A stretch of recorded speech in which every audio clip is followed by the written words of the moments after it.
Selamat pagi anak-anak, bagaimana kabarnya hari ini? Ibu harap semuanya dalam kabar sehat-sehat. Nah, sekarang kita akan melanjutkan materi kita. Sekarang kita sudah masuk ke tema 3, subtema 3. Tema 3, tokoh dan penemuan. Subtema 3, ayo menjadi penemu. Kompetensi dasar 3-4. Apa tujuan kita mempelajari materi ini? Tujuan kita yang pertama adalah siswa mampu mengidentifikasi persamaan dan perbedaan rangkaian seri dengan rangkaian paralel. 2. Siswa mampu mengidentifikasi rangkaian listrik seri dan paralel atau dinamakan dengan rangkaian listrik campuran. Kita masuk ke pembelajaran yang pertama. Pembelajaran pertama yaitu persamaan dan perbedaan rangkaian seri dan paralel.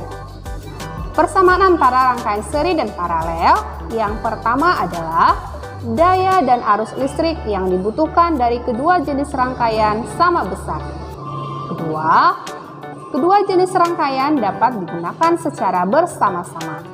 3. Kedua jenis rangkaian memiliki kesamaan hambatan. Apakah dinamakan dengan hambatan listrik?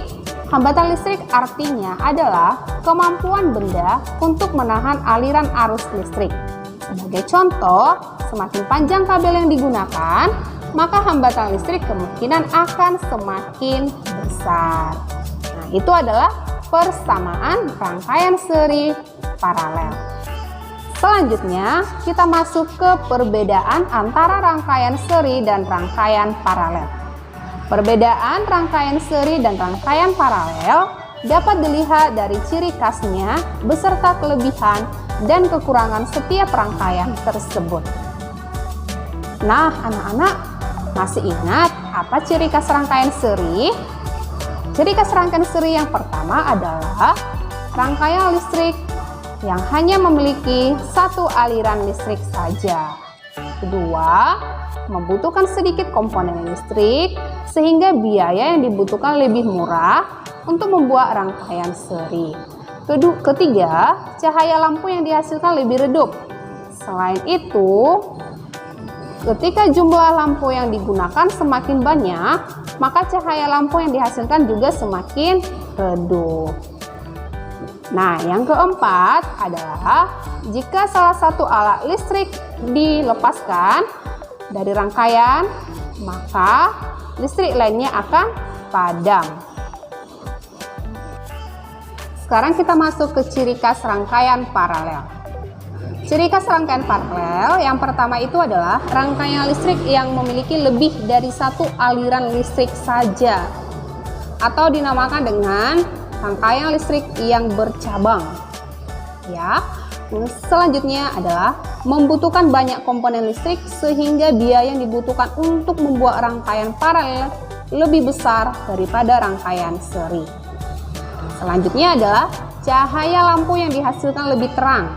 Selain itu, jumlah lampu yang digunakan pada rangkaian paralel tidak berpengaruh terhadap cahaya yang dihasilkan.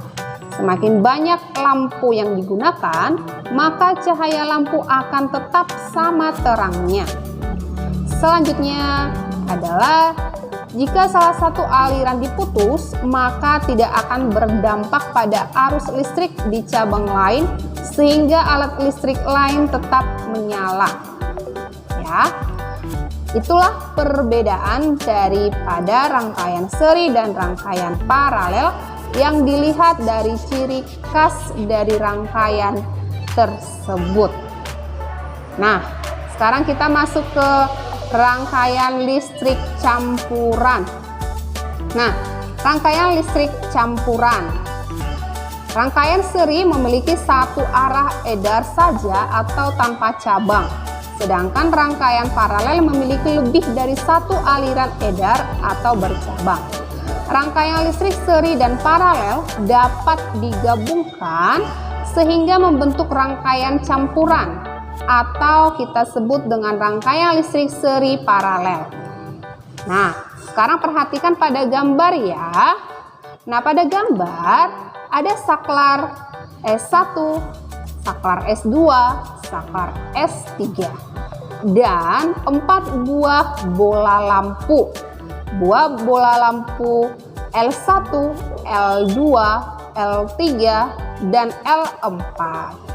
Nah, bisa kita amati pada bola lampu tersebut atau pada rangkaian tersebut ada 2 sekaligus rangkaian yang digabungkan, yaitu rangkaian paralel dan rangkaian seri.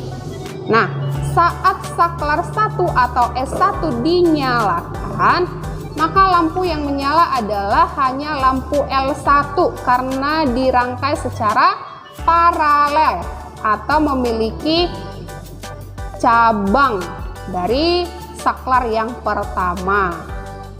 Kedua, saat saklar kedua atau S2 dinyalakan, maka hanya lampu 2 atau L2 yang menyala. Nah, kita perhatikan saklar yang ketiga. Nah, saat saklar yang ketiga dinyalakan, apa yang terjadi? Nah, saklar yang ketiga itu adalah terhubung dengan 2 buah bola lampu, yaitu L3 dan L4 yang kita susun secara seri. Nah, maka saat saklar ketiga atau S3 dinyalakan, maka lampu L3 dan L4 akan nyala. Dengan kondisi tersebut, maka rangkaian seri pada lampu tersebut adalah L3 dan L4. Sedangkan rangkaian paralel adalah L1 dan L2. Nah, sehingga rangkaian tersebut adalah rangkaian seri paralel atau yang disebut sebagai rangkaian campuran. Jadi, rangkaian listrik campuran dapat digunakan di rumah-rumah. Ada beberapa alat listrik di rumah yang sengaja dipasang seri dan ada juga yang dipasang secara paralel dan digabungkan menjadi rangkaian listrik campuran. Biasa kita lihat pada taman yang ada di depan rumah kita ketika dipasang bola lampu dengan rangkaian listrik campuran tersebut. Nah, sekarang kita masuk ke cara membuat rangkaian listrik campuran. Silahkan ditonton video pembuatan atau video percobaan membuat rangkaian seri paralel atau rangkaian campuran.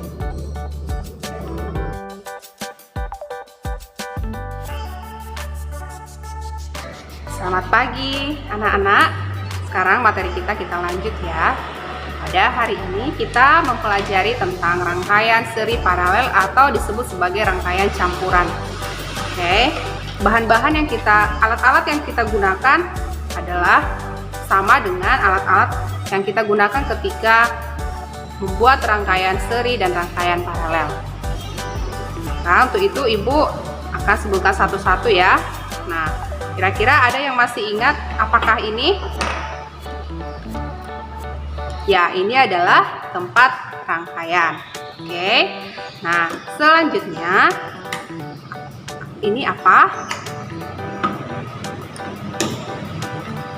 Ini adalah baterai. Kita menggunakan 2 baterai. Inilah yang sebagai sumber. Ingat ya, baterai itu adalah sumber pada rangkaian listrik sederhana. Ya, oke. Terus selanjutnya ini adalah dudukan baterai. Dudukan baterai. Nah, jadi sudah langsung ada ditempatkan, ada kutub positif, ada kutub negatif, ada kutub positif, dan ada kutub negatif. Oke. Nah, kalau ini adalah saklar. Ya, benar, ini adalah saklar. Oke. Nah, sekarang selanjutnya adalah dudukan bola lampu. Nah, pada rangkaian campuran kita menggunakan 3 ya. Kita menggunakan 3 buah bola lampu. Nah, alat yang terakhir adalah kabel. Nah, ini adalah alat-alat yang kita gunakan untuk membuat rangkaian seri paralel atau rangkaian listrik campuran. Ya anak-anak, sekarang Ibu akan praktekkan cara membuat rangkaian listrik seri paralel atau rangkaian listrik campuran ya. Yang pertama, kita menghubungkan arus yang dari kutub negatif ke saklar. Saklar ya. Nah, jadi kalau rangkaian seri paralel ini atau rangkaian campuran ini merupakan gabungan dari rangkaian listrik seri dan rangkaian listrik paralel. Begitu dia ya. Nah, jadi seperti yang pertama, kita membuat rangkaian listrik serinya dulu. Nah, kalau dia rangkaian listrik seri, yang pertama adalah kita hubungkan dari sumber baru ke saklar. Ya, ini sudah ada ya. Baru selanjutnya dari saklar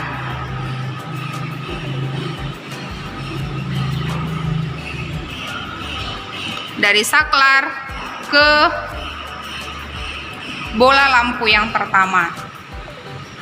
Oke, baru yang kedua adalah kita hubungkan dari bola lampu pertama ke bola lampu yang kedua. Oke, nah sekarang dari bola lampu yang kedua, ini bola lampu yang kedua,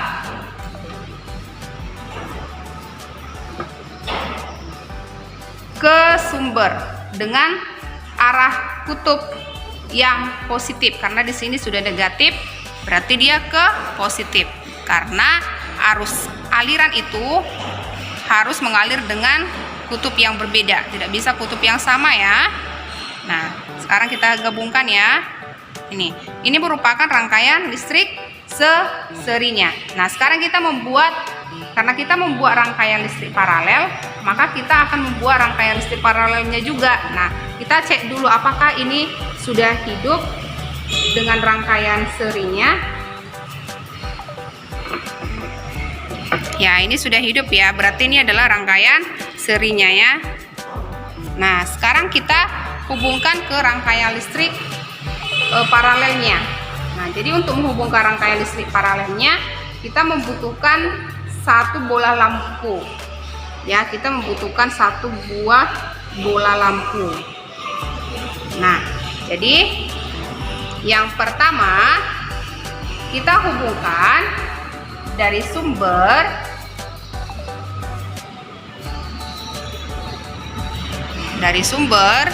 ke saklar.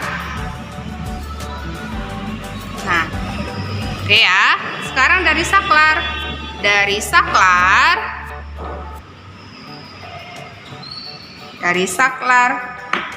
ke bola lampu yang ketiga. Ini bola lampu yang ketiganya, karena kita membuat rangkaian paralelnya. Nah, sekarang dari bola lampu yang ketiga, nah kita matikan dulu ini ya saklarnya. Oke, dari bola lampu yang ketiga kembali ke sumbernya ya. Nah, sekarang kita hidupkan. Ini adalah rangkaian listrik campuran. Sekarang kita hidupkan.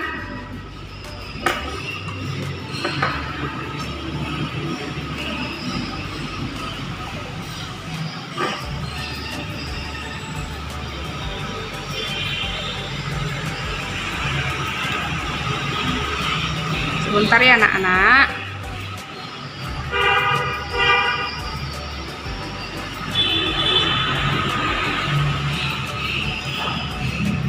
Sekarang kita hidupkan ya, apakah hidup?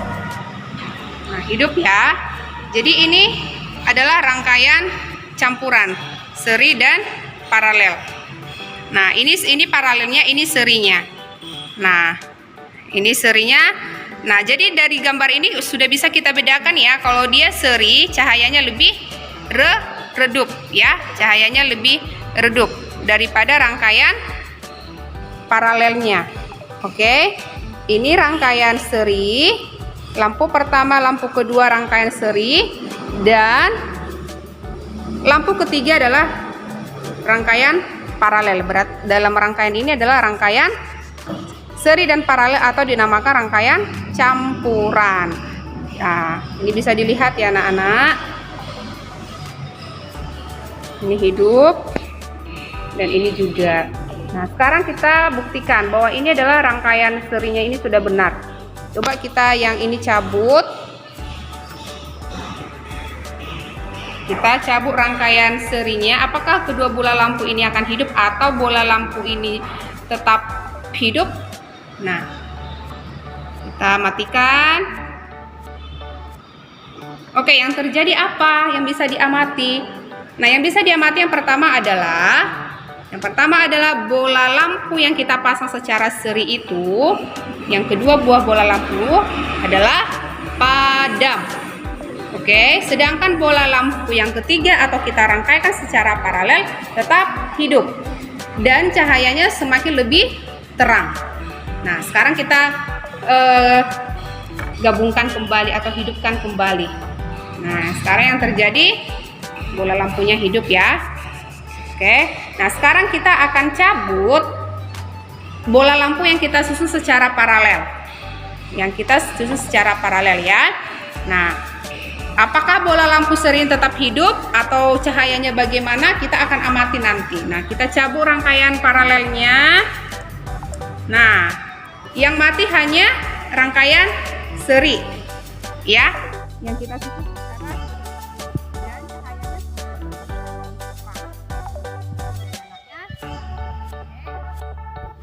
sekarang kita susun ya, kita pasangkan kembali.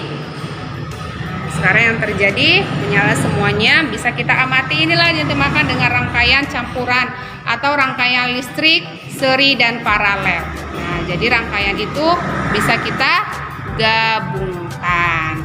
Oke. Nah, demikian percobaan kita tentang rangkaian listrik seri paralel atau rangkaian listrik campuran. Oke.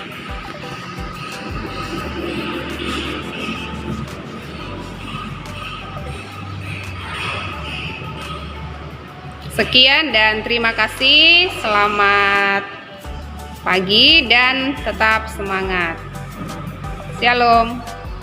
Sekarang kita lanjut ke materi kita selanjutnya tentang pembangkit listrik. Nah, energi listrik dihasilkan oleh pembangkit listrik. Jenis pembangkit listrik ada bermacam-macam sesuai dengan sumber energi yang dimanfaatkannya. Macam-macam pembangkit listrik. Yang pertama adalah pembangkit listrik tenaga air atau disingkat dengan PLTA. Yang kedua, pembangkit listrik tenaga diesel atau disingkat dengan PLTD. Yang ketiga adalah pembangkit listrik tenaga angin atau bayu atau dinamakan dengan PLTB. Selanjutnya adalah pembangkit listrik tenaga surya atau cahaya matahari atau PLTS. Dan yang selanjutnya adalah pembangkit listrik tenaga panas bumi atau disebut dengan PLTPB. Nah, ada juga yang dinamakan dengan pembangkit listrik tenaga ombak atau gelombang laut, disingkat dengan PLTGL. Nah, yang terakhir adalah pembangkit listrik tenaga nuklir atau PLTN. Jadi itulah pembangkit listrik yang ada dan yang digunakan. Oke, sekarang kita masuk ke bagaimana cara kita menggunakan listrik dengan aman. Listrik harus kita gunakan dengan aman. Apa aja cara-caranya? Yang pertama adalah memeriksa apakah ada kabel yang putus ataupun terkelupas sebelum mencolok kabel ke stop kontak. Yang kedua, tidak mencolok kabel atau menyentuh saklar dengan tangan basah. Yang ketiga, tidak menggunakan soket atau cabang listrik terlalu banyak. Segera memperbaiki alat elektronik yang rusak. Selanjutnya adalah berikan sedikit jarak antar peralatan listrik. Selanjutnya, pastikan mematikan peralatan listrik ketika sedang mati listrik. Jadi itulah cara kita untuk menggunakan listrik dengan aman. Anak-anak, selain cara menggunakan listrik dengan aman, kita juga harus menghemat listrik. Nah, kira-kira apa ya cara kita menghemat listrik? Cara yang pertama adalah mematikan peralatan elektronik jika sudah tidak digunakan. Baru, tidak meninggalkan peralatan elektronik dalam keadaan standby karena masih mengonsumsi listrik. Ketiga, menggunakan lampu dan peralatan elektronik yang hemat energi. Memilih lampu dan peralatan elektronik yang hemat energi. Selanjutnya adalah memanfaatkan cahaya matahari dari jendela pada siang hari. Jadi, kita harus menghemat listrik. Ayo kita hemat energi listrik dengan 3 langkah mudah hemat energi listrik. Matikan lampu dan alat elektronik yang tidak digunakan di rumah. Cabut alat elektronik dalam kondisi standby. Mengatur suhu pendingin ruangan atau AC hingga 25 derajat Celcius. Nah, demikian materi pembelajaran kita tentang tema 3 subtema 3. Terima kasih. Tuhan Yesus memberkati.